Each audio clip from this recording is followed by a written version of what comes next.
Alright, so, Botright. Alfred. How are you doing? I'm doing alright, thank you.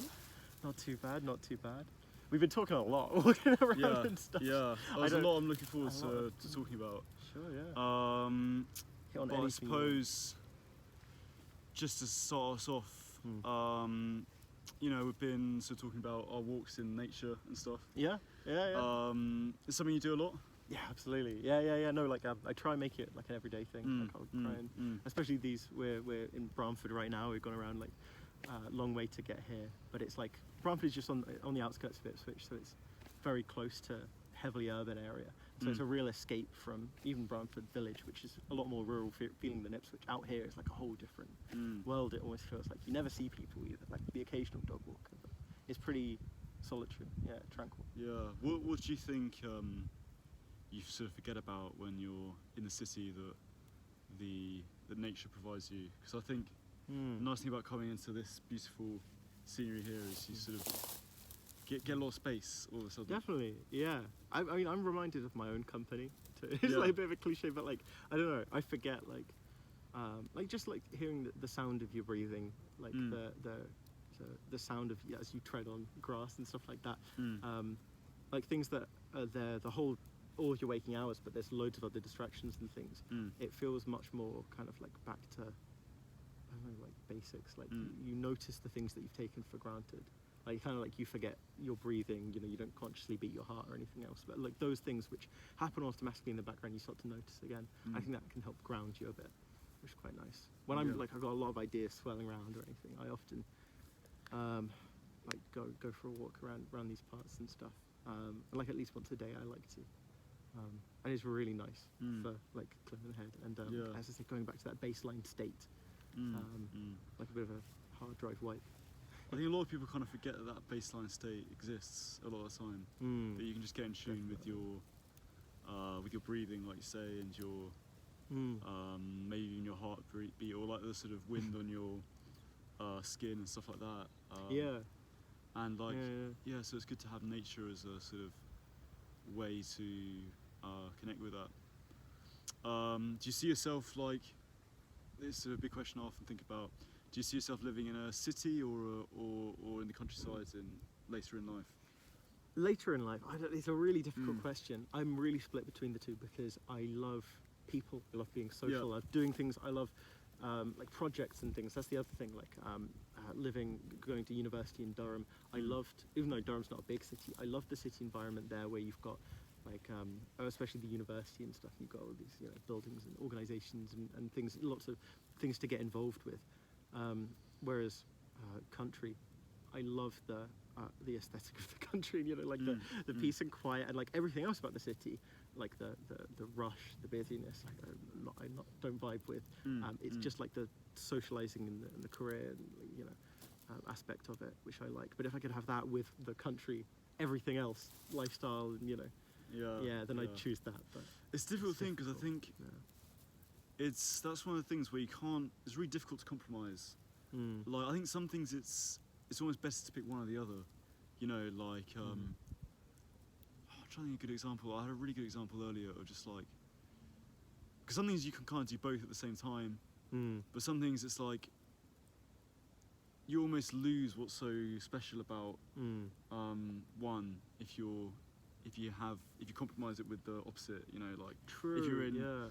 If you're in I don't know, there's something about being in the deep wilderness that I think so exhilarating. I wouldn't find this like an escape or somewhere peaceful if I brought my work with me here, right? Like if I was like, as I say, like the things like the opportunities and the people and stuff in the city, if they were here, that wouldn't make this so special. I think you're right that you need, like, they need to be separate spheres. They need to have their own enclosed things so that you have that contrast, so you can have both. If everything kind of blends into one, I think like nothing's like special. You don't get what's special about nature is that it's so different from city life or whatever. Absolutely. So we were talking a bit before this came on. I thought maybe we could just sort of go over the discussion again. It's quite interesting. Just about sort of, well, you studied. So did you study just theology at Durham? Philosophy and theology. Philosophy and theology. Yeah, like joint honours.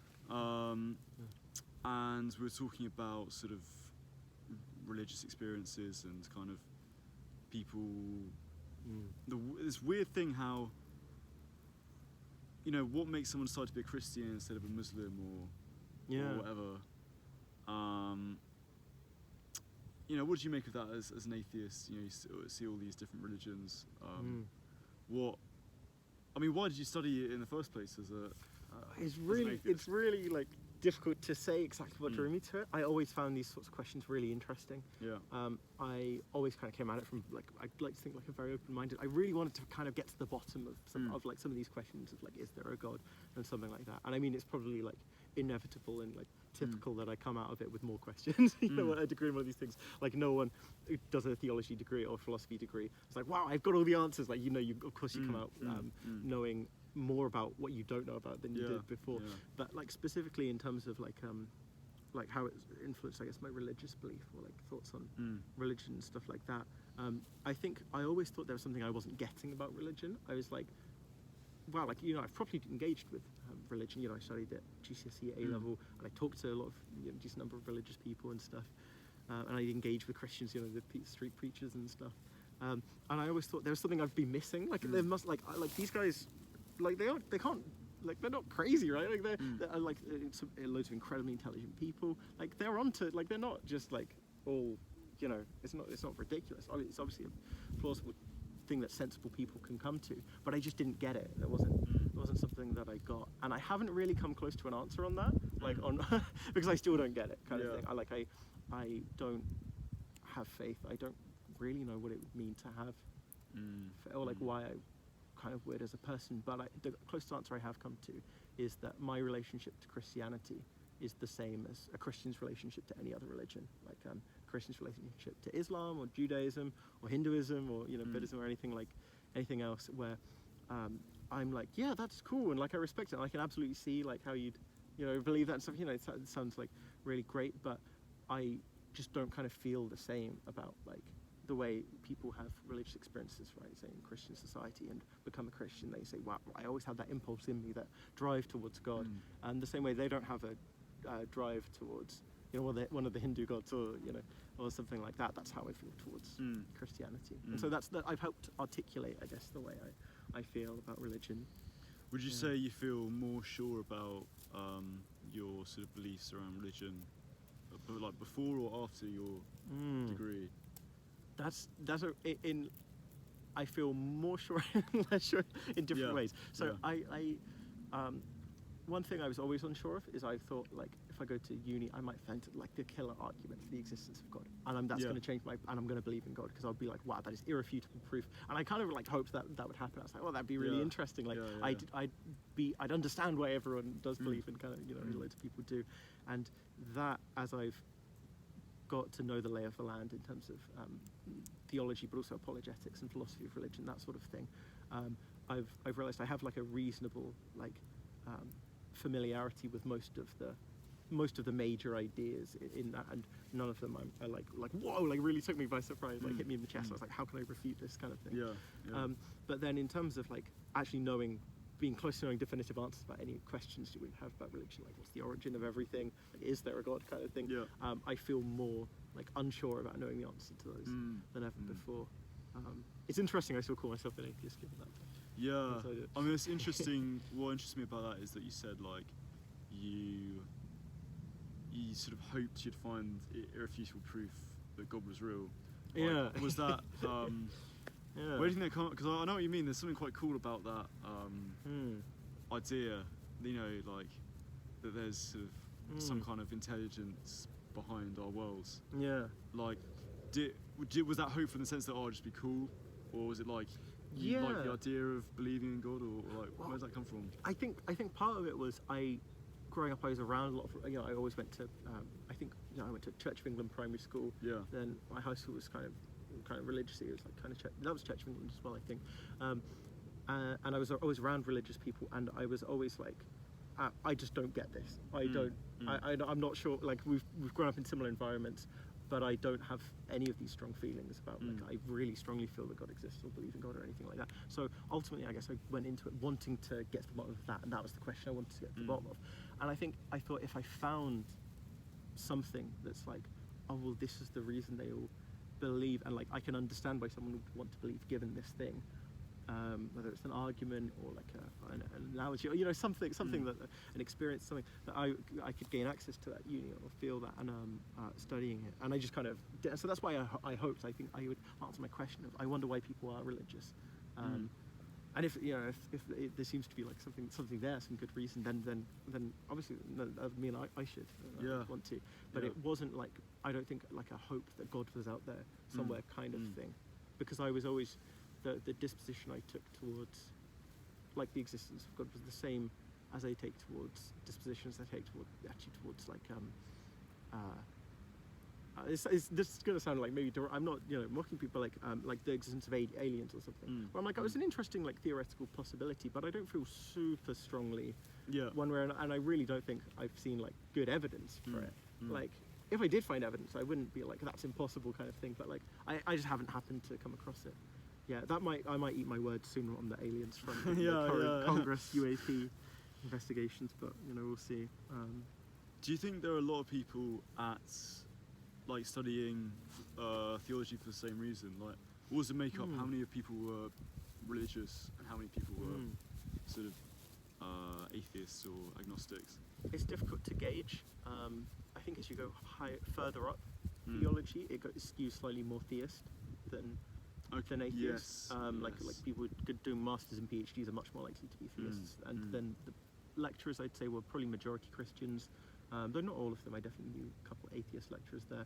I'd say the undergraduate student base there was about 50-50 atheists and Christians. I'm not super confident about that. That's roughly how it felt. Yeah. And do you think they were sort of had similar like curiosity? Like what sort of similar motivations inspired them to do the degree? Or it's really difficult, because whenever I spoke to someone who wasn't a Christian, I'm like, I don't know, I just find it interesting. And that's probably the answer I gave to a few people as well. I was like, I just find this stuff really interesting, which again, like the answer I articulated to you just then about like what I really wanted to get to the bottom of and why I wanted to study is was probably this is something I've only been able to articulate more recently as like probably why I was interested, why I got into that, as like the reason. They probably had their own kind of similar like the reason, though I don't know if it was exactly the same as mine. Some of them, it might have been like a hope that God is out there, maybe something like they had like this like religious kind of urge within they wanted to be that they wanted the urge to be vindicated, or maybe they wanted it to be proven wrong. So people don't talk about it that much actually, like that why study theology. But interestingly, people outside theology are always like, why would you study theology? But within, it's like you don't ask it. It's like a taboo kind of, not necessarily taboo. I think they'd find it interesting to ask and talk about. But yeah, maybe there's kind of a mutual understanding about what's interesting, I suppose. There's probably also a mutual understanding that it's an annoying question to ask, because it's often it's difficult to articulate like about what drives you in terms of your interest. Yeah, I mean, I definitely had the same thing with classics. It's like, I don't really really don't know why I did it in some sense. I just sort of fell into it, but I mean, there's so much you just can't really put into words about why you do things you do in your life. Definitely.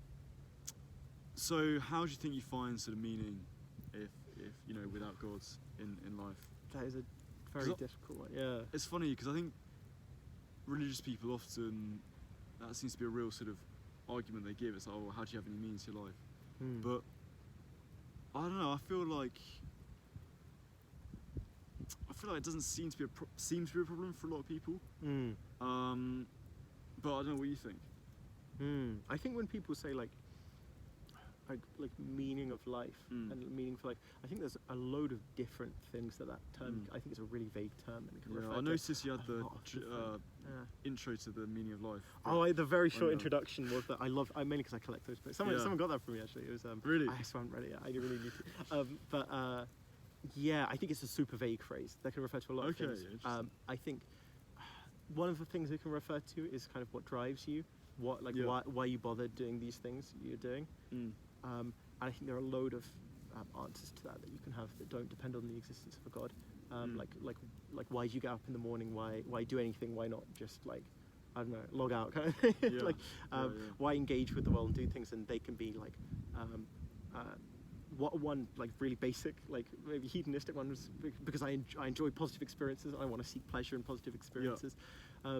one could be, I love helping people. Mm. They'll generally be, I think, non-religious ones will generally be not because there's some purpose external to you. It'll be because there's this thing I really care about, kind of thing. And it can be difficult sometimes from an atheist. Well, maybe without a proper accompanying philosophical apparatus about like what is the meaning of life and stuff. Pure atheism, atheism just means not theism, which means not belief in God. And so it's a catch-all that you can have loads of different belief systems about. It doesn't make any claim about like, well, what's the belief system this person holds in terms of meaning and stuff like that. And so I think it's difficult because there are lots of different atheist, Yes. belief systems that you can come to I agree. and stuff. But I think it probably is a problem with like with religion. You get a belief system kind of like in terms of the meaning of life and what you should do, like ethics and stuff. You get it all in kind of package with religion. It's all comes with it. And when you decide not to be religious, when you're not religious, it's you don't get that for free necessarily, that meaning of life kind of thing. And so you maybe have to work on that and work out a separate framework. The not being a theist bit doesn't solve that, whereas the being a theist or being a specific Christian bit can tend to solve that. But yeah. And what gets you up in the morning then? What's That's really difficult. Yeah. Of course. I think a lot of different things. Like in terms of on a personal level, probably my friends, like family, those close to me, like wanting to see them, wanting to interact with them, that sort of thing. In terms of larger, like what do I feel is my goal when I get up in the morning and do stuff? What am I trying to achieve? What am I working for?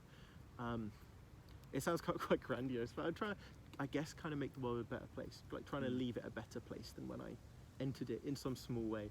Kind of like like when you go camping or like out into the wilderness, there's the whole like leave no trace philosophy. Like, you shouldn't leave anything behind. That's kind of how I feel about life. Like you should, or like I don't know, like if you're lending someone your car for a bit, like you maybe leave them with a full tank or something like that. That kind of thing. That's how I feel about like living in the world. I want to like leave the people who live after me with a full tank kind of thing. Like pay something forward.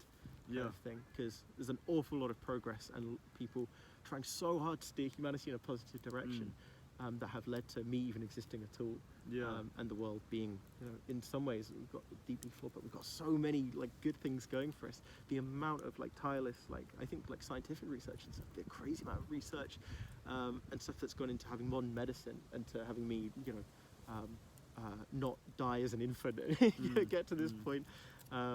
And have like clean food, like the people who work in really mundane things like the food standards, like people, right, who make sure that the frozen meals don't have like, don't give me salmonella or something. Like everything, everyone has to work crazy number of things historically and now for everything to work. And I want to help. I want to be part of that and help that. So I guess that's what gets me up and going.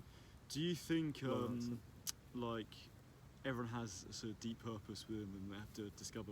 Because you sort of give examples of like how people are, scientists kind of, bringing forward medicine, and it's someone's job to. You're right. It's someone's job to just check that food doesn't poison you. Yeah. But I suppose it's quite a beautiful image if you see it through like they've sort of discovered that as their purpose. I think often like life sort of falls short of that, and people end up doing very mundane things that they don't enjoy. Like, what do you think? How much credence do you give to the idea of purpose? Yeah, I don't even know how to answer that particularly. It's like I think I don't think people, at least definitely not everyone, has this innate purpose within them that they realize they were like built to be like a psychiatrist and help you and and do that. Like not everyone wakes up with that sort of thing. I think we probably have basic values that you can like work out. You like, I kind of value like helping other people, or I don't value like that doesn't give me that much meaning or whatever. You find the things that do hit on, and then you find the specific purpose, I guess, thing you're going to do, if you want to take purpose in that sense, that fulfills some of those values, that meets some of those values that you hold. But I think we all hold kind of some intrinsic values that I don't know if that's innate to you, or it's probably productive, your Okay, so are we back? We're back. So what were we talking about? We're talking about meaning. I think meaning purpose. of life. Yeah. Well, this is a good transition to talking about altruism Oh yeah. Yeah. and sort of how to like what's because I know there's something you feel sort of, well, I don't know if you feel strongly about it, but it's something you like. It's clearly a big part of how you think about your job and stuff, and Oh yeah. How? and Yeah. like so What am I like going to what's do? your sort of approach to helping the world around us? Helping the world around it. That's interesting. Like how? I mean, is that would you say that's altruism, or how would you define it? Altruism is like gonna really pin me down on a definition. Altruism, I'd say, is like it kind of like maybe synonymous with charitable, but like kind of helping people in a way that you don't need to. It's like almost by definition like superfluous kind of. Or supererogatory might be that, like action where you're like going over and above to help people, do things out of the goodness of your heart, not because you get a reward for it. Perhaps it's like something that's synonymous. But some of the stuff I've been looking at, so for example my undergrad dissertation, and just like personally just like reading and stuff, I've been reading a lot about why some stuff that's labelled purely altruistic or purely charitable giving and stuff might be like why ethically we might have good reason to think that helping people, for example the poorest people on the other side of the planet and stuff like that, who we could really help a lot. Donations can go a long way. Stuff that's not a lot of money to us can be a huge life change for other people. Why we might ethically think we're obliged to help people. Why it's not just like going over and above your ethical duties. Why rather than just ethical duties not to harm people, we don't just have these negative duties to not make people worse off, but we have ethical duties to help people. Okay, so I suppose an example that's often used, which maybe we could talk a bit about, is like if you see a drowning child, and you've got like a £20 pair of shoes, or whatever, or £100 pair of shoes, and you don't want to ruin the shoes. That doesn't seem like a sort of good idea. Like most people would be like, no, you should help the child and then ruin the shoes. Yeah. Oh yeah. So like the setup. So like you see a child drowning, and you're wearing your expensive £100 shoes, and you will sacrifice the shoes if you go in and save the child. Is that what you, That's like Peter Singer's. Peter Singer came up with that. And I was watching a video about this. Do you know Cosmic Skeptic? Have you heard of him? Oh yeah, no, I've heard of him. Yeah. It's funny. You actually remind me a lot of him. Oh really? Your sort of whole. Oh, I take that as a compliment. I guess he's vegan, but. Oh, maybe because he's quite into his veganism. He got a similar sort of approach, but I remember him saying that him sort of unpicking this, and he said, the problem is we're in a situation where we can just PayPal all our money to charities across the world. Yeah. And so it's not like there's one child that's drowning and our shoes are gonna get ruined. It's more like someone's just hacked into our bank account, and on the way to the bank to sort it out, there are millions of children all drowning. This is Travis Timmerman's. The paper is it's got it's a really funny provocative paper title. It's like sometimes you can let the child drown kind of thing. It's like sometimes you can let children drown. As a counter, so the point is this adds iteration to. So Peter Singer's original paper is that our situation with regards to charity is analogous to this case where we could sacrifice our £100 shoes and wade in to save the child.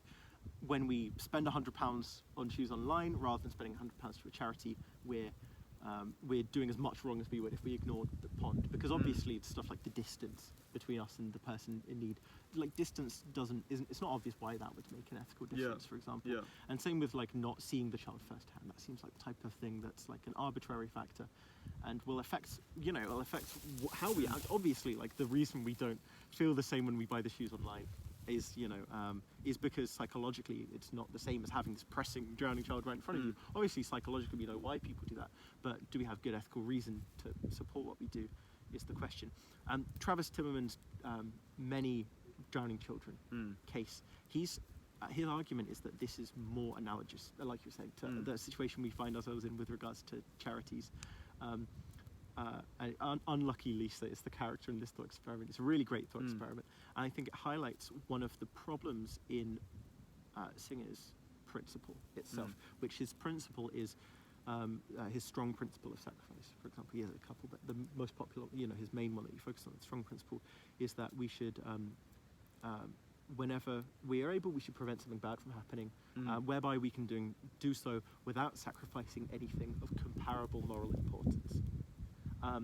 And so the problem with this is obviously, like, we will be saving drowning children, quote unquote, all the time, because there are, there's more than any one person can, feasibly help, unless you're Bill Gates, kind of thing. And so you're in this situation where it's like the unlucky Lisa situation, where she can save drowning children, on her way to the bank, and she might be obligated to save several. But it seems ridiculous to say that Lisa has to wait until all her money has been drained from the bank, from the hackers, saving as many children as she can, because she's got to live herself, right, and stuff.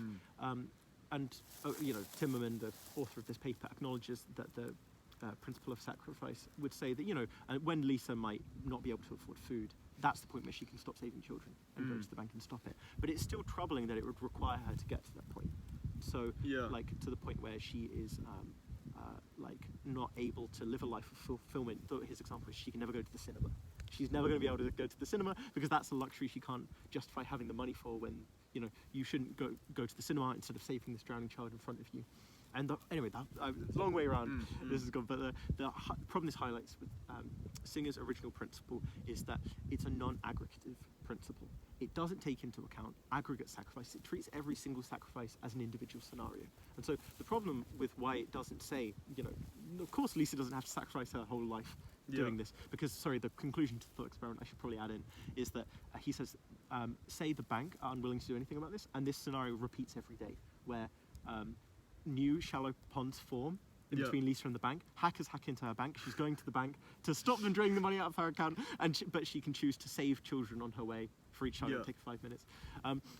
The problem is that, she'll obviously sacrifice her whole life, but the principle says we can't take this into account, because all it's taking into account is the individual act. So each time she's presented with this dilemma, do I save this particular child, or do I save this particular £200 that's going to get drained out my bank account in this extra 5 minutes it's taking me? And in all of those cases, well, the amount in decrease in welfare, it will take her, like one cinema ticket or one break off of this won't make much difference, but, it's not comparable to the child's life.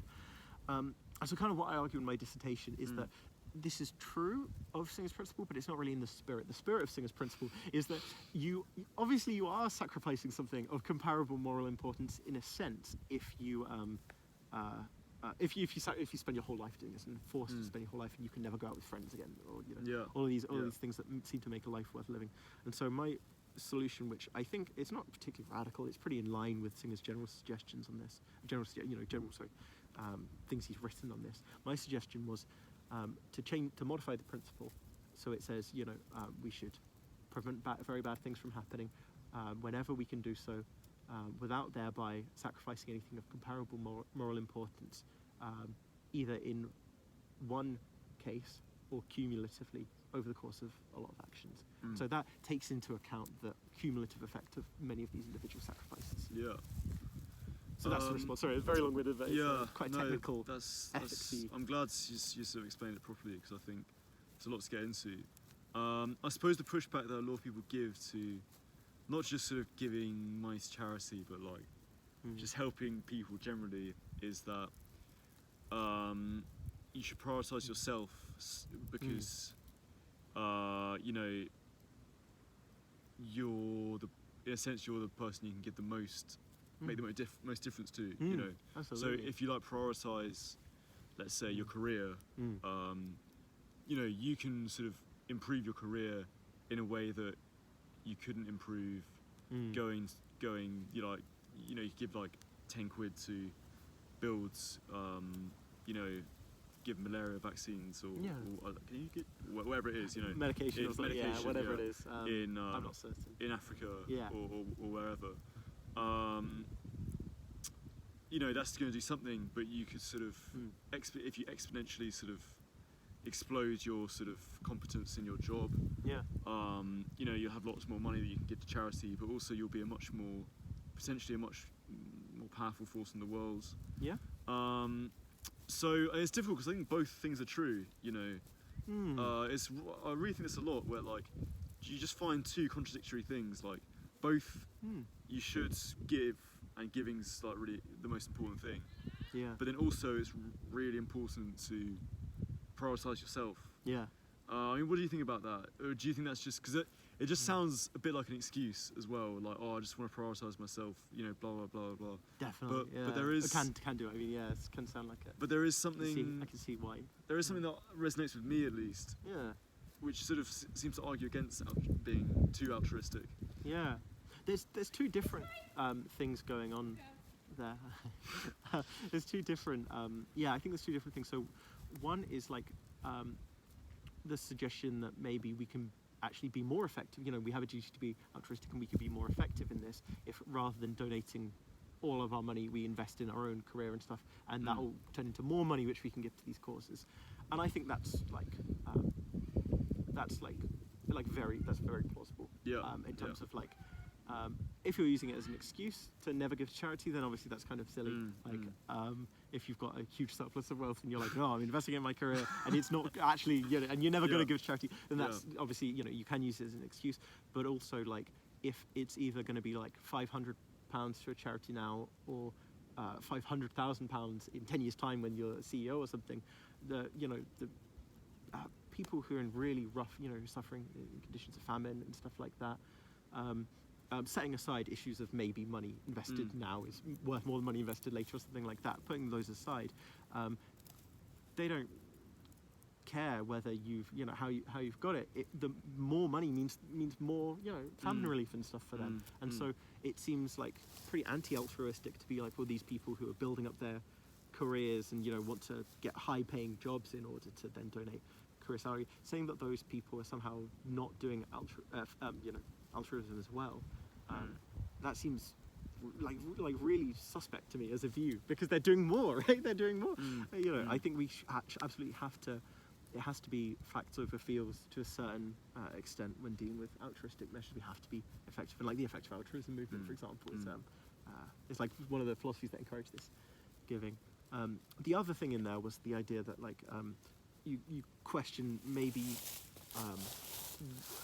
you know, there is something to every person has a right to work on themselves and has a right to, like, you shouldn't be like forced to be doing stuff to help other people. You should kind of get your own stuff in order first. And I think that's true to a certain. I think that's true to the extent that like you can help yourself more than you can help any other person, right? Like I can help fix my sleep schedule better than I can like help you fix your sleep schedule, right? Probably. There's certain things which are going to be inaccessible to other people, and I think before you have to worry about like giving huge portions of your income to help other people. If you're living in poverty yourself, that's absolutely fair. You get your own stuff up. But I think there becomes a point of diminishing marginal returns. A key concept here, where once you've got a lot of money, once say you're living on a comfortable, like you're living in an area where 50k a year is like a comfortable salary, and you can pay your mortgage, and say you get a rise from 50k a year to 55k, that extra 5k, the difference that extra 5k is going to make in your life, say you're already happy and stable, might be like extra, and say you get raises past that, like an extra 5,000 to you is like, it's like nice, like I can go on holiday, I can go on a abroad holiday this year, and then to like maybe a millionaire, that extra £5,000 is like nothing at all. Bill Gates, that's like forget about it, like they're not going to notice it. It's like less than pocket change kind of thing. But to someone on the other side of the globe, that's life changing. That could save, you know, £5,000. I think on most estimates, reasonable estimates, that could save a life. It's something like that. It's like 5,000 to 10,000, I think, is what it costs to save a life generally on conservative estimates. So yeah, no, I think that's it's definitely a case of diminishing returns. It's literally worth less to you. I suppose the other thing is sort of working on yourself. Is you stop becoming a liability to others, which is you kind of don't factor that in. It's kind of easy to forget about that, but you know, to be someone who's sort of can be relied upon, I think it's quite important as well. Definitely, yeah, no, absolutely. I mean, whether like from egoistic or an altruistic perspective, some level of like getting a baseline, like working on yourself kind of thing is crucial. I think like you're going to be useless to other people, to help other people. And what is effective altruism? Because I've heard you talk about that before. So effective altruism is kind of like a movement. I'd say it's not particularly an organisation. It's there's sort of like maybe a cluster of organisations that are effective altruism aligned, you could say. Yeah. The idea is like, okay, we want to make the world a better place. What's the most effective way to do this based on metrics and stuff? There's some really like I think it's Doing Good Better by Will McCaskill was I read that and found that quite interesting. And, you know, there are definitely some really interesting ideas in there, and some things which I think are concretely like the way, for example, charities traditionally charities are much more feels over facts in terms of like how good they are for helping. There's like some classic, I don't know even know if it's true anymore, but like in terms of for the same money you could train a guide dog. If you give to like a charity in the UK or something, give to a guide dog charity, you could like literally like cure someone from preventable blindness in another country. So guide dog versus curing, and that like putting them side by side like that, or like for a comparable amount of money, it like really puts on the table like I think a lot of people emphasize that charity is this like feels thing where it's about like actually being compassionate towards people, and I completely agree with that and stuff. And it feels kind of weird taking this like super cold statistical approach to we got an approaching tractor. I'll wait till it's passed. But,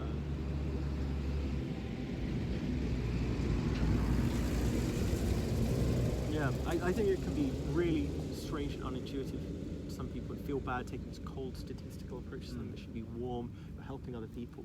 But the point is that the approach that feels good. I mean, there's like a classic example of like I can't remember the exact. There's like a really pithy term that describes it, but it's something like where it's like tourism volunteering.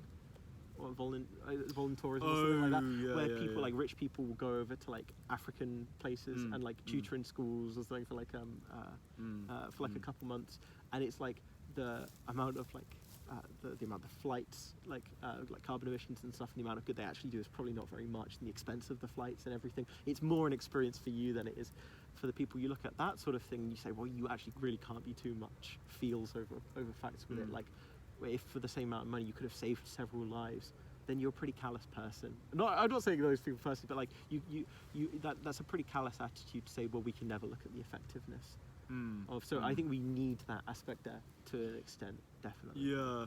So in that example, what would you choose between like training a guide dog or curing a blind person? Oh, curing a blind person, obviously, yeah. And the fact that they're very far away as opposed to very close. Yeah.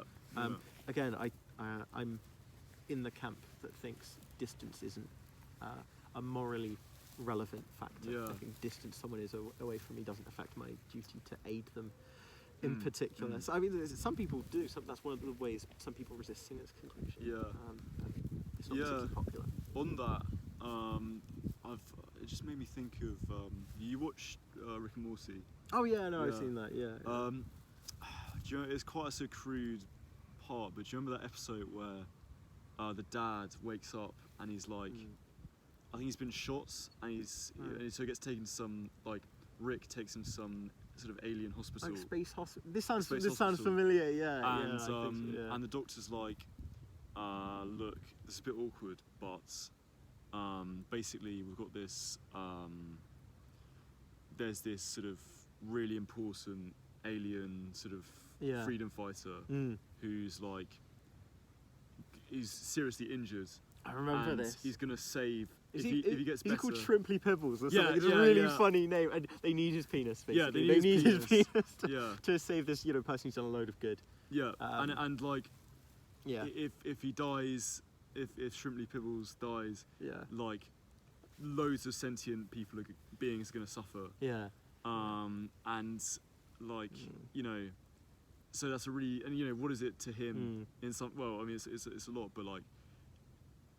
I mean, I think that's quite an interesting moral dilemma. It is, yeah. No, I think so. I think our intuitions on stuff really changes when our bodily health comes into question. There's like, it's been explored a lot in the literature about Peter Singer's principle of sacrifice. Well, what about like limbs? Should you lose a limb? A limb seems probably less significant than a child's life, but like you probably shouldn't be forced to lose a limb to save this child from the pond, right? So, and that's quite interesting. That is interesting to explore. The main ideas are that can be accommodated within the principle of like something that is comparably moral important if it's your limb, like for your action, or there are one of the things to clear up some of these edge cases that I looked at again in my dissertation. This was the second I made two suggestions to change, to patch up some of the places where it's got this. It's generally, you know, to keep it more in line with the spirit, so it doesn't have these edge cases. Was where it affects. I can't remember my exact phrasing, but it's something like bodily health or something like that. Yeah, there was a better term I used, but it included stuff like mental health, because you think back to the Lisa case. Like, if you're saving drowning children every day and you're compelled to do that, that'd have a horrible psychological toll, right, over time, you know, that would, and so it wouldn't make it so that you're compelled. So I think when it comes to matters like the very core matters of like, you know, like, should you sacrifice your son to save two strangers? Like, obviously not, right? It seems like that's far too strong a duty, and I don't think anyone really argues for that generally. That true high level of impartiality. This is one of the ideas that's I think that we're getting at here is partiality versus impartiality. To what extent are our duties purely impartial, as in like we can't take into account special duties towards our family and to ourselves, special partial? And I think the answer firmly has to be that there is some level of partial, some level of partiality, reasonable self-partiality. Okay, so for things like blind I was going to say blind dogs, like guide dogs, and, you know, like this, for some smaller cases, you know, you have to be partial, you have to take into account, like, well, if it was like, say I lived in a, we have the NHS, thank God, but say I lived in a country with entirely private healthcare, no nationalised healthcare, and say a friend of mine needed, say a family member or brother needed £5,000 for a guide dog, had to pay for that, and I could cure someone's blindness for £5,000. It's difficult, but that's a case where I could see that being a case of permissible partiality, being like, well, I'm gonna, because I know the person with the, you know, and I also, I think it's not a bad thing. It's a very natural edge. So say someone, you know, became blind due to an accident or something, which is quite a rare case, but and needed a guide dog, and so they did a fundraiser for a guide dogs charity, and you donated to that. That's incredibly understandable. I don't think you're not a bad person if you do that, obviously, but I think you know, I don't think that's particularly questionable territory, even though it might not have been the morally like ideal thing to do. Say these are some of the cases where you can most critique the effective altruist point of view. I think this is where it feels bad, right? Like, it feels okay to donate to your friend's guide dog charity, even if it's not giving your friend money. So I'm just like,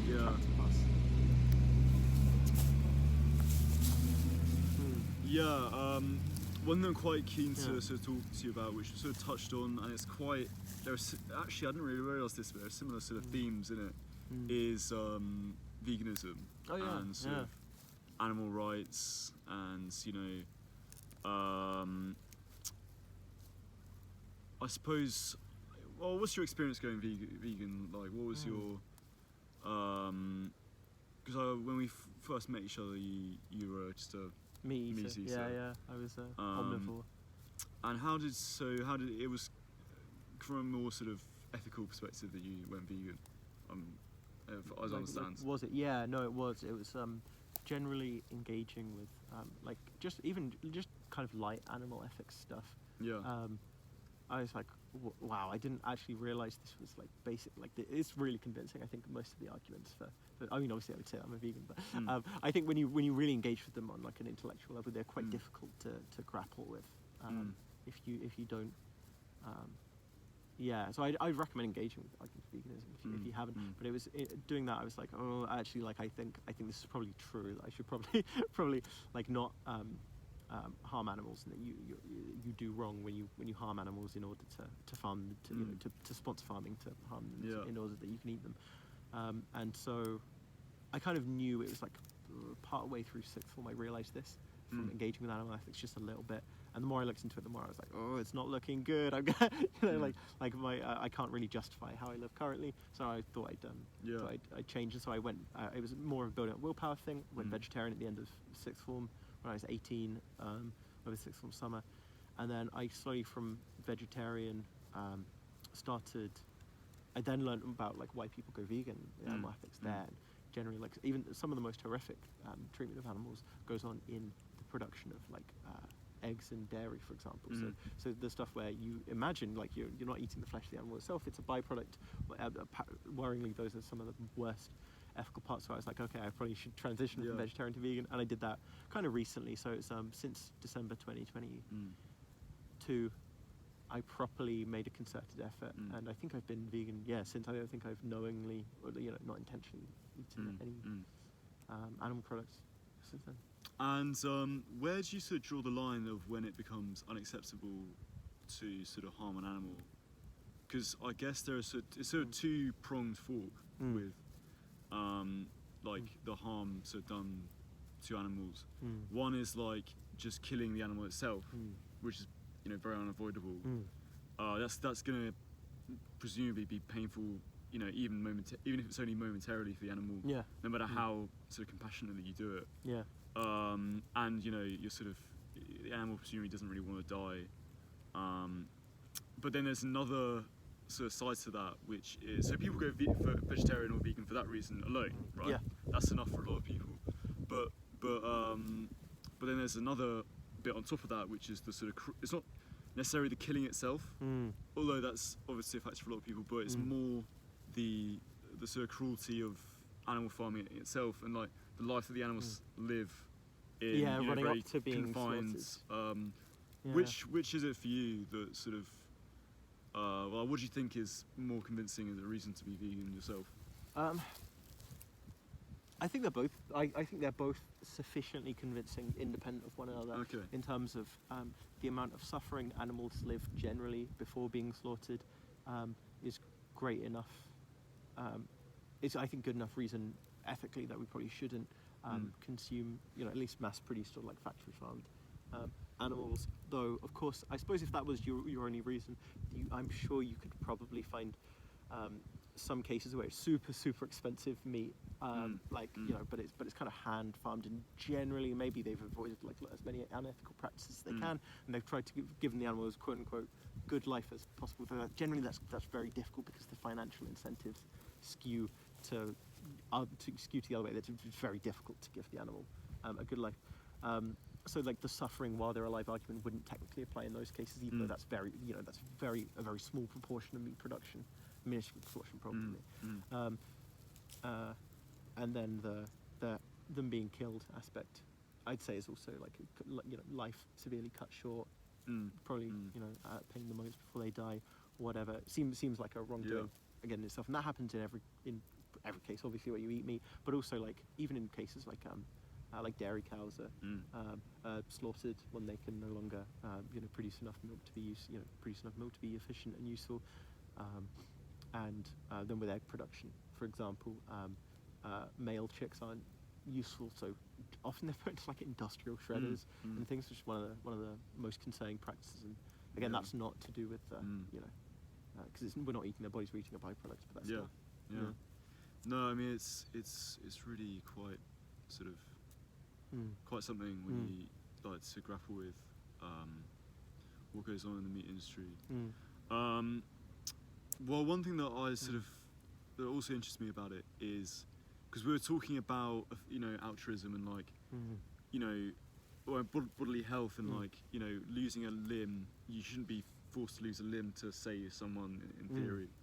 And I often think the similar ideas could be made with veganism, because I think there's so much sort of uncertainty about what's healthy for humans to eat, and what's like the best diet to have.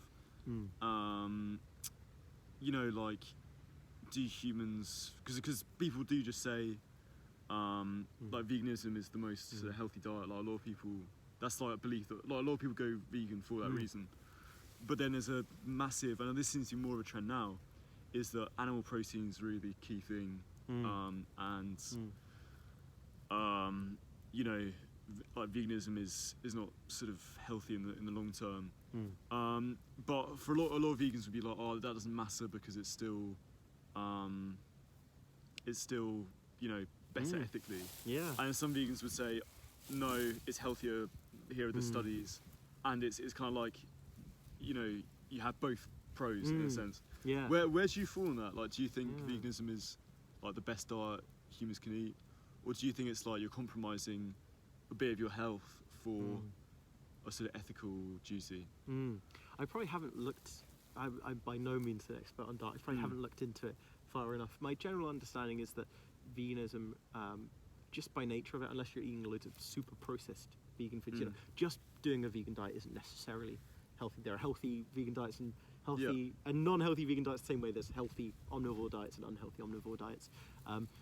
But that, you know, if you like a kind of, I guess, a typical vegan diet, you typically the things you cut out, like dairy, for example, red meat as well, often drivers of cholesterol and negative health impacts. So like you're cutting out some things which an awful lot of people consume, which causes a lot of health problems for an awful lot of people. So I'd say it's probably not a bad idea from a health perspective going vegan. Like, it probably can't hurt as long as you're planning it reasonably well. I mean, the main thing is like if you've got B12 and I guess B6 supplements, and so I take B12 supplements for example, and make sure to get plenty of protein. That's the other thing, like you're saying, like I think you definitely can get loads of protein on a vegan diet, and I think it's unquestionable that you can be healthy on a vegan diet. That's like, I'm pretty sure the science is that's like pretty conclusive. Like, you can be very healthy on a vegan diet. I have heard the argument. What's the argument? That it can't be a healthy diet if you take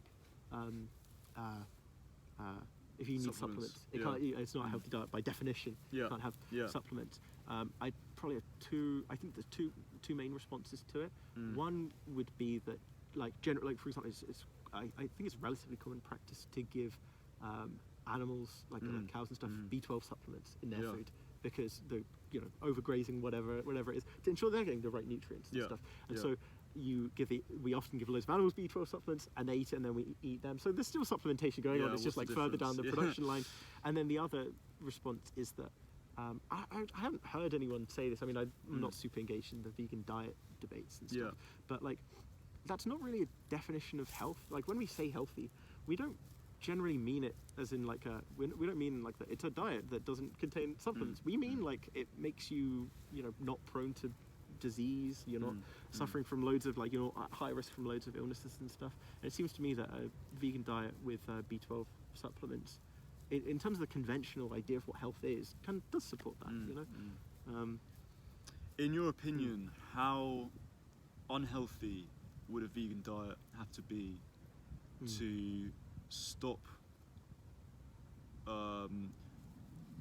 to the point where it would stop being like a necessity, a duty? Yeah, like if there was no way to do if eating a vegan diet would make us necessarily like less healthy, kind of thing, would we still be obligated to kill animals?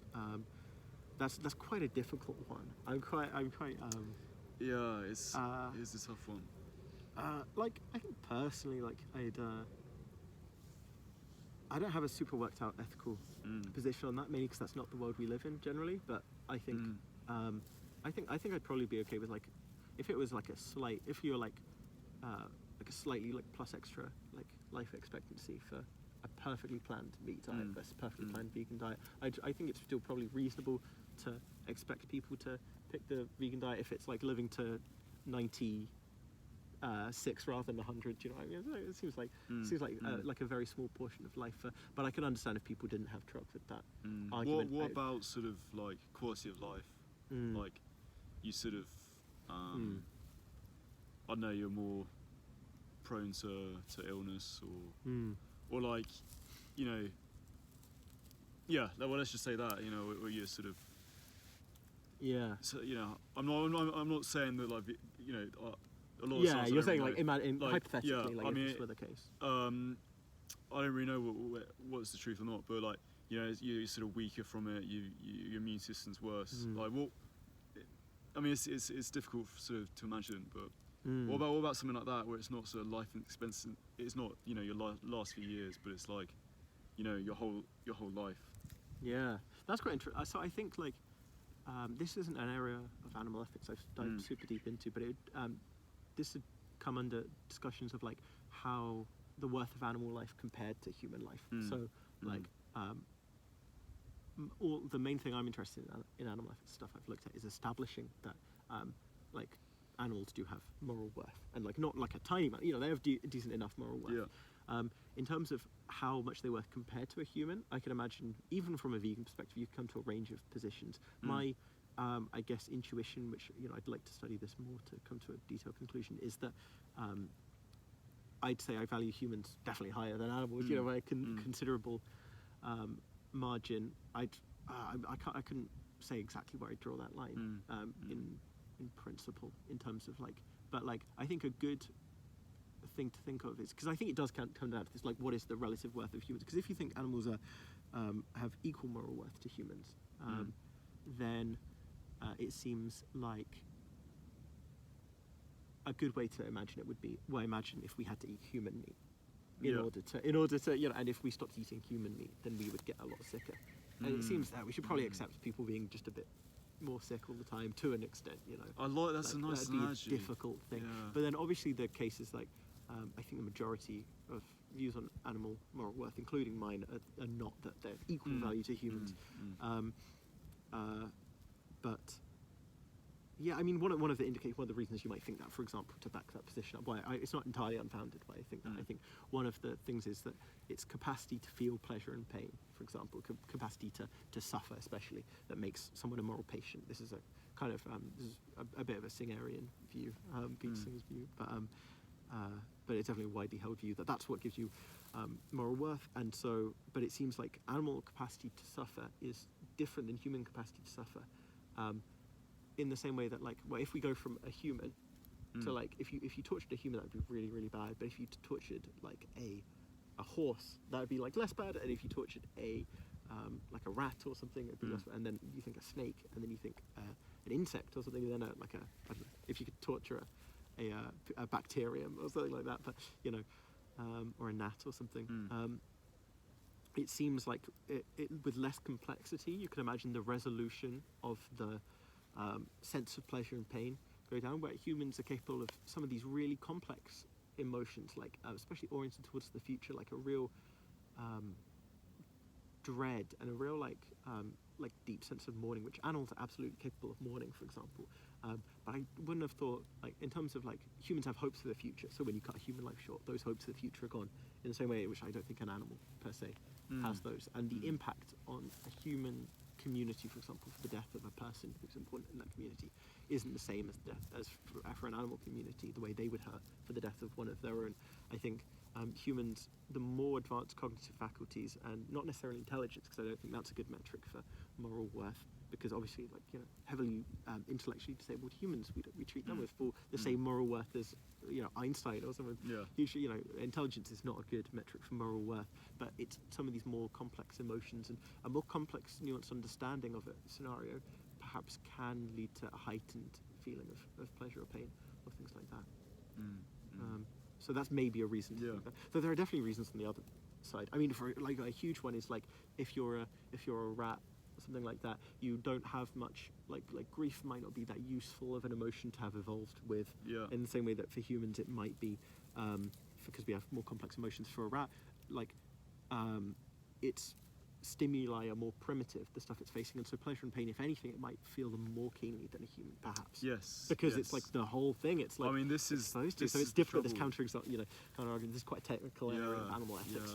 And consciousness is difficult to parse. I think. I mean, that's the difficult thing. Is like,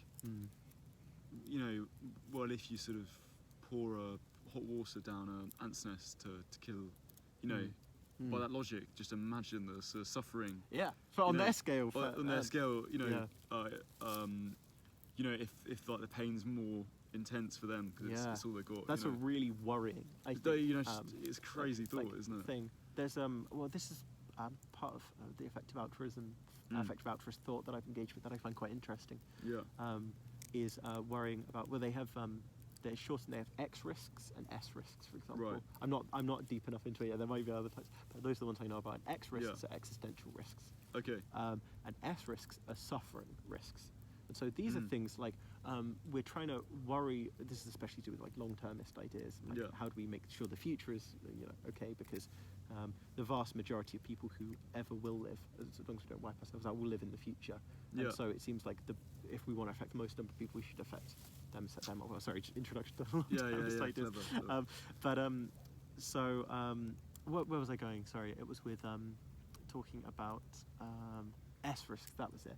And so an S risk might be we're stuck in some sort of dystopian scenario where, say there's a dystopia and some humans have been enslaved by other humans and undergoing unimaginable suffering, and say like one side of humans. I mean, I don't think this is a plausible S risk that EA investigates, but just as a cartoonish example, like say like one team of humans are keeping these others enslaved through super advanced AI technology, such that these people are never going to fight back. This could go on for like millennia and stuff like that. That's, for example, an S risk of like, this is like huge suffering on an unimaginable scale. It goes on for a very long time, and we don't want to accidentally create, and so like if animals do experience ants, for example, do experience suffering really, really keenly, and boiling water on ancestors, that's terrible. That's really worrying. If that's because everything going on in nature continuously would be just like dreadful suffering going on all the time. That's a really worrying prospect. I mean, there are even more like higher, more unimaginable risks you talk about in terms of AI, in terms of what AI could potentially feel if you can get a phenomenally conscious AI.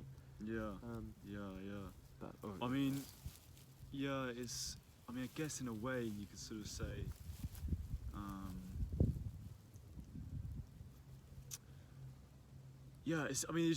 it feels like something where there should be an answer.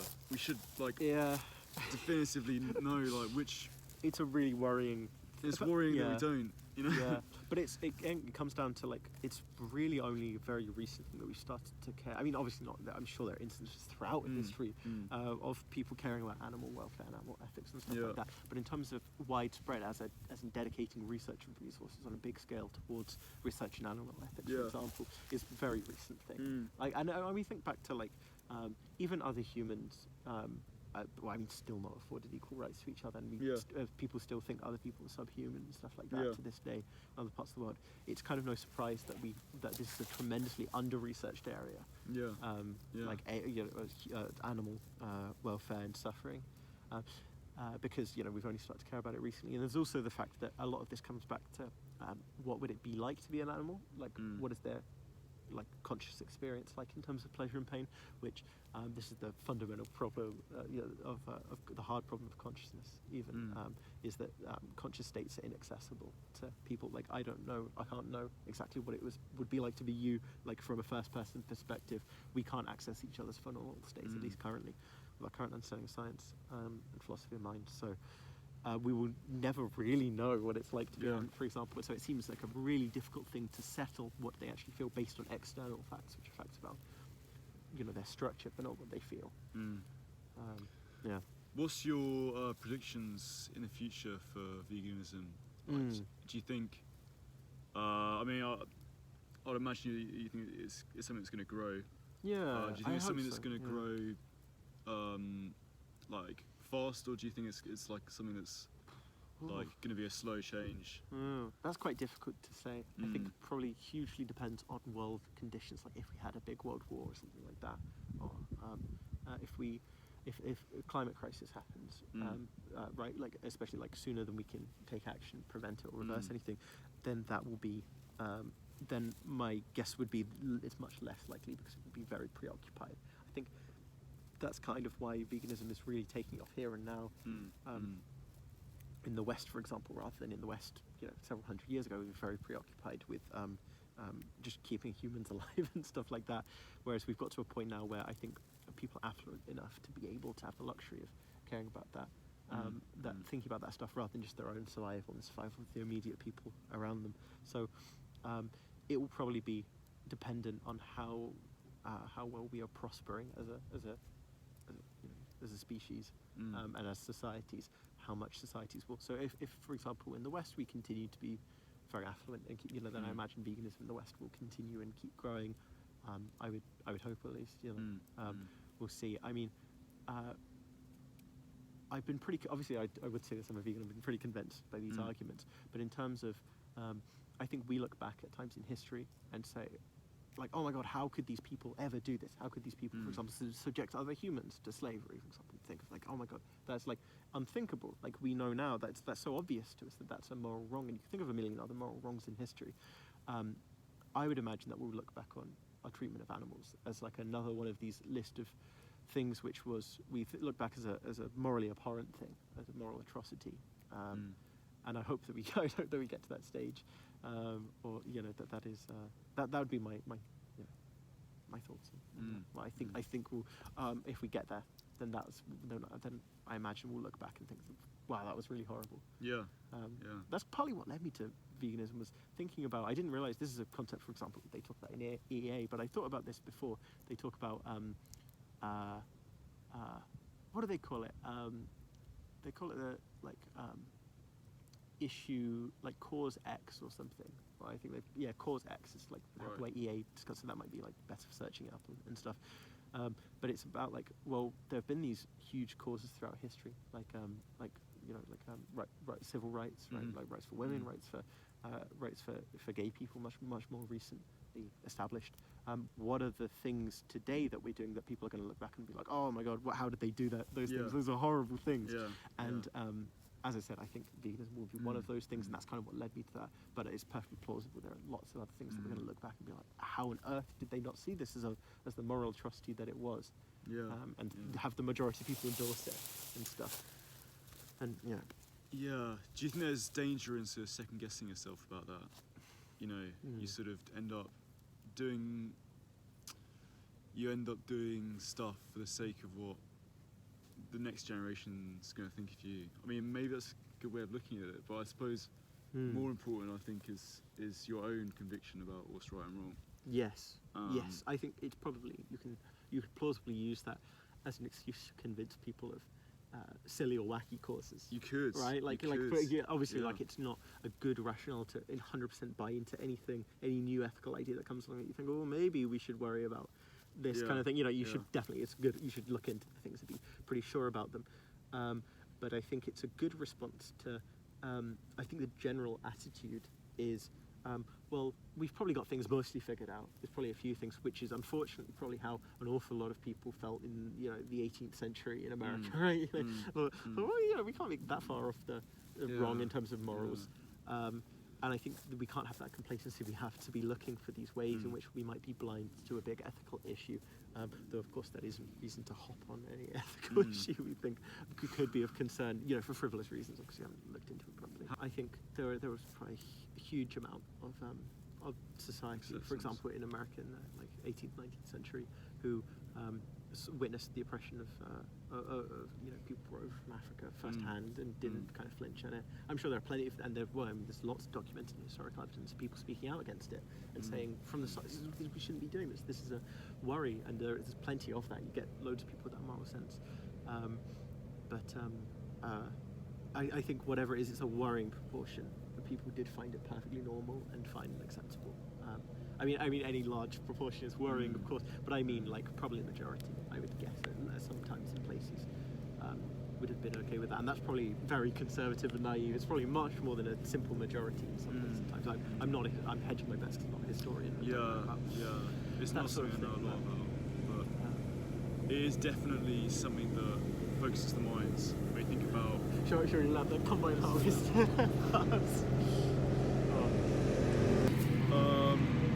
I love the country ambience. We're not cutting any of this out. We're not. This is the real country walk experience. No, it's very sort of difficult to. It's really haunting when you think about what was acceptable. Like, there's something horrible about that, And you don't want to be part of the idiots who thought it was okay, Yeah. No, exactly. Well, I think that's as a personal motivation. For me, I wouldn't want to be one of the last people hanging on to, as sake of sort of conservatism, not in the necessarily political sense, but conservatism about, well, this was always okay in the past. You know, I wouldn't want to be one of those people who really dug their heels in with change and radical moves. You know, if I perceive them as going in a good way. And this goes back to what I was saying earlier about like kind of meaning of life or purpose of life stuff. I kind of want to leave the earth better than I found it, but another way of thinking about it may be within the, like, you can imagine in terms of, I guess, moral like performance of humans. If you could sensibly rank such a thing, you could imagine it might be a normal distribution or something like that. I have no idea, but I wouldn't want to be on the negative tail end of that. I'm trying to push myself up towards the upper quartile of that, as rationally, as sensibly as I can. But obviously, like, that's if you are obsessed with that and worry about that sort of thing, and don't consider things, I think you have to consider things rationally and sensibly. You obviously can't just dive into whatever cause strikes you as reasonable on a first glance. Well, it's I guess it's very tempting to, and a lot of people do. Some things, which is understandable in some sense, because it's a horrible feeling to think you're not doing something that you could be. But I guess the problem is you just end up, you end up half-heartedly do it. You don't really achieve what you want to, because it's hard. I know. It's very hard to change the world. No, it is. Yeah, no single person is going to do it. But it's like, I think people have more influence than they think. I mean, this is an effective altruist idea that people, particularly if you're living in an affluent Western nation, you have so much influence. On a personal, per person basis, you have so much more power and influence than most people in living. At the moment, you have a huge amount of. I think you can affect change in a surprising way in terms of the people you talk to, people and stuff like that. I think you have a much further reach than you realise, and the amount of impact to your career over time. For example, and so that's another effective altruist idea. But I think you can. It's so easy to get overwhelmed by the world's problems, and obviously you're not going to change them. But I think the impact you can have as a cog working in systems that try and make things better is you'd be surprised how much good you can do. Definitely. What do you make of AI? Because obviously this is something that we talked a lot about.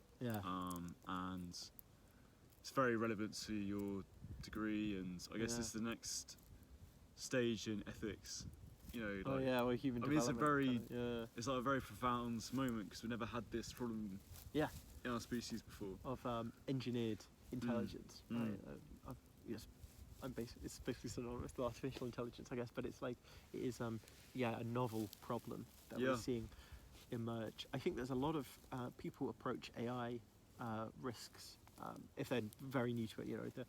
They're first seeing the idea with there's like probably two attitudes which I think are common. One might be like a almost superstitious approach, which if you don't know anything, I can't blame you. Where you're like, oh no, the AI. Yeah, I completely agree with you. The AI might take over, because it's kind of like these sci-fi ideas of like AI turning on us and stuff like this. And then you get another crowd of people who are a bit apprehensive, who would say, well, rationally, like, computers only really do what we program them to do. Why would we create something that can, like, defy its programming and turn us? Because this is generally how AI is portrayed in media and stuff. It's like AI defies it, breaks its programming and turns on us, or malfunctions or something like that. And I think that's perfectly, if you don't know much about AI risk, that's perfectly well-founded, like, initial skeptical response to take. But I think the main issue with the issues with AI are real, and they're not worried about, like, what if there's a malfunction, what if it breaks its programming, or they develop their own free will. That's not really the concern generally. It's other risks about AI getting out of control. But it's a bit more technical. I'd be happy to talk about that with you. Yeah. Well, how? I mean, it's weird, because I guess no one really knows how dangerous it is. True. What do you think? Do you think it's something that is a big concern, or do you think it's just a case of having the right protocol in place, and I think it should be fine. I do not have near the qualifications to make a even vaguely sensible estimate about that. But I think like there are definitely reasons there are seems to me like good arguments to be at least concerned about AI development, and that's not to say because it might turn out to be completely fine and we overcome all these worries and stuff. But there are definitely like initial reasons to pause and to worry. So like. An initial one is the alignment problem, for example, which is famously big one in AI development. So AI, generally the way we understand them, AI, we train them to be maximizers. You give them a goal, they maximize that goal. So you give you train a chess AI on a goal of winning the match, or specifically choosing the most favorable next move, the next move that sets you up in the most favorable way to win the match, and it will do whatever it can. Whatever it's capable of, working out in order to achieve this goal. And the problem is, if we give AI goals without being, sufficiently specific about making sure they understand and are going to actually carry out the goal we want them to do, then it could be catastrophic. So an example of an AI which does what we tell it to do, but it's catastrophic for humans. I mean, there's a famous example of paper clips. You make an AI that's really good at wants to make as many paper clips as possible, and so it's possible this AI will go online and buy loads of paper clips, or it's possible if it's a powerful enough AI that it's capable of thinking and working things out. It's like, well, I'm gonna use all of the materials I can access on the Earth into paper clips. Say it's really good, super efficient. Designs its own factories, starts these going and stuff. And turns humans into paper clips, for example. It takes all the resources humans need to live. Yeah. If you haven't also programmed it to look after human well-being, then it won't do that very well. But then human well-being is really hard to define. So there's this is the often called like I can't remember if this is inner or outer alignment. I think this is more outer alignment problem, where you're talking about, well, how do we tell it well enough what things it should prioritize? Because if you tell it to make as many paper clips as possible, and also don't kill any humans, and also don't cause any human suffering, and you have a list, maybe I think I was talking about this with you earlier. We have a list maybe 20 priorities long, right? And you say these are the things you should care about, and then maximize the paperclip thing. The 21st thing on that list will be like, it will forget about it entirely and will completely leave it to the wayside. It's like, if you don't, where I've heard it explained on podcasts and stuff, is if you don't assign any weight to if you don't give a particular value as AI's goal, then it will assign it no weight by default and assume it can be sacrificed for very small marginal gains in the things that you have told it to care about. One of the big problems, for example, in a philosophical worry we might have is instrumental convergence, for example, where AI, whatever you have programmed AI to do, it's unlikely it's going to be able to achieve this goal if it doesn't exist. So you make an AI to get you a cup of coffee or something. Yeah. And that's all you tell it to do. Just make sure you get me a cup of coffee. It can't get you a cup of coffee if it's switched off, if it's dead. And so self-preservation, if the AI is smart enough and can work out, well, in order to achieve my goal of get coffee, I need to avoid being switched off. You can see that's something that no matter what goal you've given AI, generally they will converge on as another priority, as an instrumental step to achieve this goal. They'll work out, well, I need to avoid being switched off. Even by the people who want to switch off. So this is a worry. Like if you create an improperly aligned AI, this is obviously an issue we're kind of wise to and we're worried about doing. But this is there's famously a stop button problem in AI. Where people say, well, if you're worried about an AI getting out of control, say the paperclips one, and building factories, we'll just have a big red stop button next to it that you can manually press, right? The problem is, if your AI is actually super intelligent, if you've actually managed to create something that's really far exceeds human intelligence, then it will not do anything that would cause you to turn it off. But it might do things surreptitiously, right? It will it might spread itself across the internet, like hack a computer and import itself into there. It will never show any signs, if you give it access to the internet. It will never, a sufficiently intelligent AI would never be turned, foolish enough to be turned off, to show signs of superintelligence for the human people to turn it off out of worry, because it will know it will get turned off. And so if you've created one that's sufficiently intelligent, it will never appear sufficiently intelligent because it'll have worked out that if it does, it'll be switched off. And so the stop button is not really helpful. Yeah. As in, it'll act dumb, or if it knows you'll turn it off if it does certain things, it won't let you see it doing certain things. A funny analogy I heard on a podcast, for example. I'm kind of parroting things at this point, but like kind of like if you tell your kid not to eat loads of chocolate, maybe they'll stop eating loads of chocolate, or maybe they'll eat loads of chocolate in secret, under the bed, hiding from you, kind of thing. Which is the problem with AI, and this is something that I've heard come up as like a response to AI safety. Well, we'll just make sure we train them not to deceive us, for example. And the problem with saying, well, we'll just program them not to deceive us, is it seems like, from what I understand, it seems like AI's machine learning technology we have at the moment it has to be trained through reinforcement learning. So it's not a matter of you state a goal to it. Is it you have it do a load of tasks and you give it feedback on those tasks. And so if you're wondering if this AI is aligned with human things, you can have it like propose a load of things it will do and then score it on, is this a good thing? And over time it will get a sense of, well, it doesn't like when I do stuff that harms humans, so I'll avoid that. And this sort of reinforcement learning, might be really good for like that sort of thing. But the problem is you can't do reinforcement learning to teach it not to deceive humans. You can only through reinforcement learning teach it not to deceive humans badly. The reason for that is you're only going to punish it if you catch its deception. But at a time when an AI deceives a human, and the human doesn't realize it's been deceived by the AI, when we're training them, we can't train it because we haven't noticed it, right? We can only train it not to be caught by humans doing deceptive things, if we're training it by reinforcement, for example. Wow. Which is like that's not good. Yeah. That is nuts. Wow. And the fundamental problem with AI is, compared to everything else, I think chess is a really good way of explaining this, right?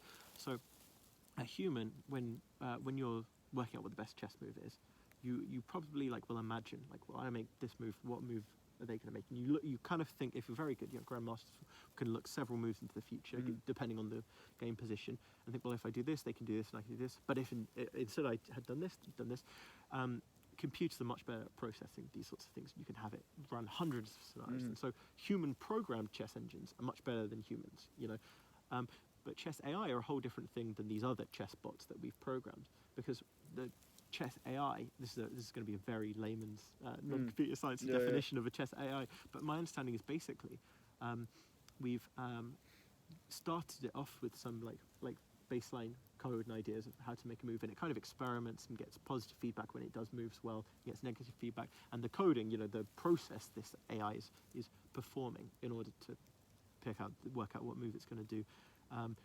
It changes this code and adapts with positive and negative feedback, a bit like kind of a bit analogous to evolution by natural selection, perhaps, where you're there's like random variations. It will try, some of them work, some of them won't. The ones that work will then survive to proceed on. And I mean, this is probably not how all AIs are trained, for example.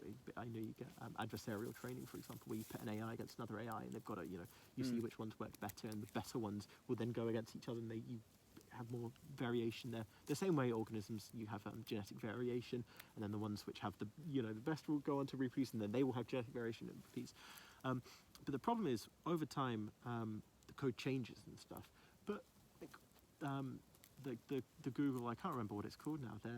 They're really, really good. I think it's called Alpha, the Google Alpha chessbot. They don't actually know what it's doing. It's changed its code, and it's changed what the process is doing in accordance with reinforcement and stuff. But we don't actually know what the process is. It's figured out something that's really effective. And so, for example, this was really shocking. Google's, I think Alpha Zero maybe it's called, or just Alpha chessbot, managed to defeat one of the best human chessbots, Stockfish, in several games, for example. And so we know that this AI has figured out a better way of calculating what the best move is than humans. Human-made chessbot. Human-made chessbot, yeah. So humans have said, well, we think if a chessbot followed this set of instructions, so it looked at the next move and possible and evaluated them this way. We think this is the way to work out what the best move is. And this AI, machine learning through multiple iterations, has got better. It's worked out a process. It follows a process that is better than the best human chessbot. Than humans have figured out this is the best process for doing this. Yeah. But that's kind of ultimately the problem, is that we don't actually understand a lot of the time when we make AIs what they're doing in order to figure out these things. We just understand that it works, and it works incredibly well, and better than humans, and better than the best other computer software that humans can design for doing this. It's not just that the Alpha Zero chessbot is doing more calculations or has more processing power necessarily, right, than the other one. That it's not just doing the same things better, it's working out different ways of evaluating board positions and stuff like that, which maybe we couldn't even imagine. I mean, that's probably within our understanding. Yeah. We can understand the Google one, but as we get increasingly advanced, we'll have no idea. And these things are like basically like opaque boxes, where for understanding what its actual process is for doing these things. An anecdote that I heard on an AI podcast. I have to declare that, but I think it's a really interesting point for getting into AI, is and something that suggests that these AI, through this random iteration, they're developing programs that do different things. There is reason to think that they are developing not just like the way a human programmed chessbot does algorithms, right, sorts through moves according to a set of instructions and stuff like that, but that these have an understanding of topics and are actually capable of proper thought, maybe in a way, maybe I'm anthropomorphizing a bit here, but in a sort of way that humans are capable of thinking about problems and understanding things. So for example, you could program a human question bot, right, that says it's basically like an encyclopedia lookup program, where you've programmed into it loads of different facts. So an example might be, where is the Eiffel Tower located? This is the thing I'm borrowing from the podcast day. So where is the Eiffel Tower located? And it will say, and it's got in its lookup table, it's in Paris, right? It's in France, obviously. Along with loads of other facts, and you ask it, and it will spit out the fact from the lookup table. Whereas you ask, what's it called? Like ChatGPT-4 or something like that, latest large language model chatbots. It has, through processing loads of data, it has worked this out, that the Eiffel Tower is in France, for example. And when you ask it that, it will give back the same answer. But now, if you go back to the human programmed one, and in its lookup table, you change location of the Eiffel Tower to Italy, to Rome, right? And you ask it, where is the Eiffel Tower? It will say Rome. And then when you ask it follow-up questions like, well, what can you see from the Eiffel Tower? It will still give the answers it would have given before. So I'm not sure what you can see from the Eiffel Tower, but various French landmarks. Okay. And what can you eat near the Eiffel Tower? It might give you French cuisine, French food, right? Okay. It'd be you can get breakfast croissants and stuff like that. Yeah. Right? But they went into some of the nodes in ChatGPT-4, and I'm not sure how they were able to. It might have been ChatGPT-4, it might have been GPT-3. But they found the thing that was associated with the thing that connected location of and Eiffel Tower to Paris, right? And they changed it so that GPT-4, they changed it so everything else was the same, GPT-4, but it thought that the Eiffel Tower was in Rome. And you ask it, where's the Eiffel Tower? It will say, in Rome. But then you ask it, what can you see from the Eiffel Tower? And it adapts its other answers to be, so you haven't changed its answer to, because it doesn't have a programmed answer for what can you see from the Eiffel Tower. But once you change the location of the Eiffel Tower from Paris to Rome, and you ask it, what can you see from there? It will say, the Colosseum and stuff. Answers that would completely make sense if you had moved the Eiffel Tower, if the Eiffel Tower was now in Rome. Instead, all its other beliefs changed to update to make sense of this. So, and that's, for me, a suggestion that it doesn't just know a load of facts, right? It's not just it doesn't just have all these I mean, I guess by definition, it's a computer probably does. It is some sort of algorithmic. So it might be wrong to say it doesn't have algorithms to work, to function, how to write things. But there's some sort of genuine understanding there, in the sense that we would use the word as humans. A human understands. It's not just I know this fact off by heart. It's that it understands what it means to say that the Eiffel Tower is in Rome or is in Paris. That is weird. That is really Yeah. strange. And this is something. This really was a great intuition pump for me to help me understand. Not in an ethical sense, the word intuition pump, but for me, this really helps set my intuitions against. Because before I was, even if I got it on an intellectual level, I was kind of like, yeah, AIs probably won't destroy us. Kind of, they're probably not. I can't imagine them being like that similar to humans in terms of capability of intelligence. But that for me, I was like, oh man, like they're really like capable. That's not a barrier. That barrier to seemingly genuine understanding. Yeah. That's a barrier they can pass. Yeah. So yeah, that's. But I've been going on a bit of a journey with learning AI stuff recently. I've been involved with local EA stuff a little bit for the past year or two at uni, but so I've had a residual kind of background understanding, done some reading around this AI stuff, but recently I've been really looking into it because it's really interesting. And I'd be really curious as to if I can make an impact on it with my career, for example. That's something I've been looking into. Whether AI research or AI governance is something I can, explore. But it's anyway. fascinating. Yeah. Really interesting to see where it goes. We must finish up, but we must. Yeah, it's literally got dark. It's getting dark, but I quite like it because I think it will look quite atmospheric on the film. We also time lapse. We'll have a time lapse of it at the end. But just before you go, I really want to ask you this as a sort of philosopher and a sort of not in a professional capacity. All of that. What do you think of the kind of modern masculinity movement of like, like the Red Pill, Andrew Tate, Sneeko, like, this kind of, because there's been so much of like sort of detaching from traditional gender roles, and that's a sort of seemed to be seen as positive by a lot of people. But then there's this sort of modern, this very, very recent thing of reversing to a very old way of life. Definitely. Which is really interesting.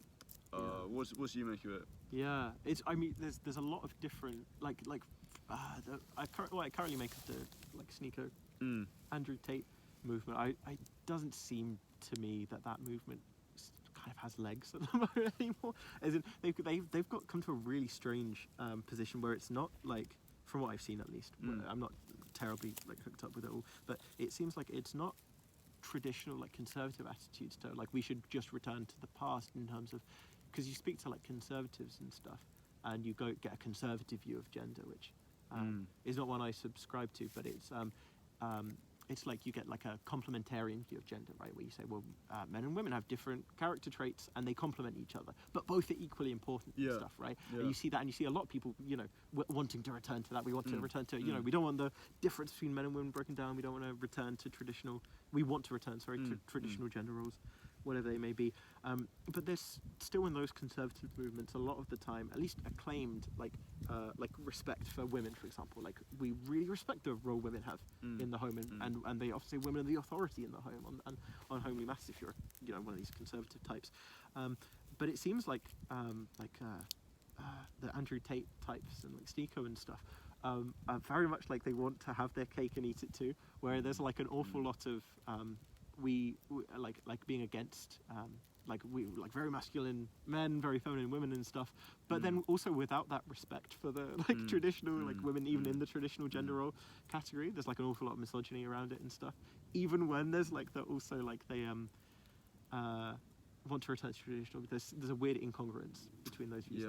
That's a really good point. It's almost like a kind of AI generated conservatism, it's got exactly. They've sort of missed one node that the meme was the horse, and it's a really immaculate horse is the first half, and then it's badly drawn. The second half of the horse, it's you got traditional conservative gender roles, then you got the red pill idea of traditional conservative gender roles, where they just kind of miss, it doesn't quite leap up. They're getting the outline of it, but they've really not got the actual philosophy and stuff there. And there's also other weird things about the one thing is about it being modernity is like dreadful. It's poisoned the modern mind. You know, we're tricked into caring about meaningless things. Anyway, like, just focus on money, guys. Money is the one thing that like will fix everything, fix all your problems. Yeah, but it's like that's so naive. It's like I don't know. Yeah, it seems like you're saying like guys, forget about, you know, like all these things that you got to focus on the things that matter, like money. Like they go to the most shallow possible examples. Like these are. There's absolutely like you can there are absolutely critiques you can make of like modern priorities, but I would imagine included within them is an obsession on making crazy amounts of money, and not money for the sake of looking after your family, right? Like you can look after your family, like you could get decently, both of you, but like as a middle class person, you can look after your family and like live a comfortable life and even travel and like have money not be an issue. There's a huge difference between money not being an issue for you generally and being like a millionaire, like I don't know, selling your soul, like just grinding and like there are much more important things to life, it seems to me. And like I guess the Red Bull response from these people would be like, it's yeah, but we want to get the money for those in order to you know do those things, I would imagine. But like you don't need the amount of money you're talking about. No, and not everyone can be that. It's a good point. Wealthy as another thing. It's not a philosophy that can work for everyone. That's the terrible thing. Yeah. There must be more nuance to it. That's a good point. That's everyone something can people be, don't think about actually. I don't know what you do about that, because you know, in a sense, you know, it's good to be ambitious. Yeah, I guess you do have to believe there's ambition is great. Yeah, no, you absolutely do have to have it. You know, that's something I agree with. And so it's not obviously they say like if you can disagree with someone even on the substantive majority of things they believe, but that doesn't mean you disagree with everything they say. And you know, focusing on there's loads of perfectly sensible, I mean, cliche almost to the point of being inane advice about like go to the gym, right? And to be fair, the extent to which, you know, if that's spread to more people, that seems good. But but it's not good if that's also then being accompanied with loads of like really bad messaging and encouraging people to idolize things that don't actually matter. Yeah, stuff like that. But you know, so yeah, some stuff like working on yourself, being ambitious. Do get money, look after yourself and your family, and that sort of thing. As long as you're not hurting other people, it seems like sensible advice. But then it's also like no one's saying don't get money, really. Like, there's probably a few people on Twitter, but there's like not that many people saying don't be ambitious and stuff. Maybe there's people underemphasizing it, but I guess not. Like who are you fighting against really strongly when you're like go to the gym? There's not people being like stay at home, don't go to the gym. Like, well, it's an important message. But I think a lot of it is kind of reacting against something else that's not really what perhaps. they say it is, maybe. Yeah, it's like an outlet for that's a good point. It's not like anger. It's not like the sort of liberal woke view is like don't make money, or maybe if you maybe on some spaces on Twitter, you know, if you go really deep into like anti-capitalist stuff, like definitely you'll find people say things like that, and it's not right. But it's not like a sort of black and white image. Yeah, I guess it's not like a sort of direct, sort of inverse sort of image. It's like a weird. I guess the thing now is like there are so many different small groups of opinion, and or like splintering and like like partisanship. And when you look at all of them together, you know, they kind of look like just one huge thing. But then, I mean, and the same's true on the right. Like, I think, like, you know, when you get down to it, like people like Ben Shapiro and Jordan Peterson, like, I mean, they're more like the conservative view. Yeah. At least I'd say so. I mean, especially in the current online landscape, to the extent that I engage with it. Ben Shapiro, who's like, I think, I used to think of him as very, very right wing. I mean, he's very right wing compared to the UK, obviously. But like, he's like almost like moderate compared to some current conservatives online, which is like, but just very different to, like, you know, people like Andrew Tate and Sneeko. But I feel like they kind of bunch together in a sense because they have the common thing of like, you know, our masculinity is good and stuff. Perhaps, more traditional gender roles. United, they're probably more united in who they disagree with. Yes, that's very true. But yeah, it's super easy to find super contrasting views in current discourse. From what I can tell, to be fair, it seems like the right is undergoing, especially particularly in America, it seems like they're undergoing a real splitting at the moment, a real a lot of infighting. I more mean in terms of party politics and stuff, but like Trump stuff, and there'll be a real split in the Conservative Party. It seems. Sorry, this is getting into mundane politicsy stuff, but there's more infighting there than the Democrats in America seem to some extent quite united. Left wingers, although obviously you still get a lot of infighting and variation in opinion, but it seems like there's at least as much, if not more, unity there in the left as there is in the right. Well, thank you for doing no this. worries. It's been a real pleasure. No, it's been really fun. Stop before the sun starts to rise again. But yeah, this has been lovely. Thank you very much for much. listening. If you got to this point, good to you, man. Take care. Oh.